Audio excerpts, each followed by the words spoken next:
For today's video, makikiuso tayo sa bagong trending ngayon dito sa Hong Kong na si Doraemon. So, paano pala puntahan si Doraemon? So, ayan, dalawang choices po yan. Pwede kayong mag-ferry, pwede din po kayong mag-MTR. Kayo po ang bahala. So, kami nag-ferry po kami, mas mabilis. So, dumaan lang po kami sa may Avenue P Stars.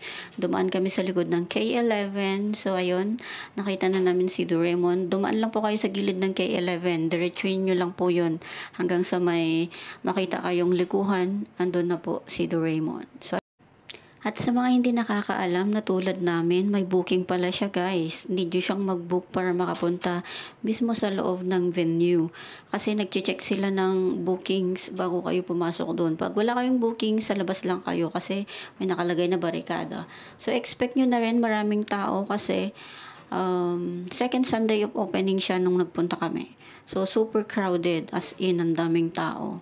So, okay lang naman, enjoy, kahit mainit, at least nakita namin si Doraemon. So, expect the unexpected, marami po talagang tao. So, makikipagsiksikan po kayo. So, enjoy nyo na lang.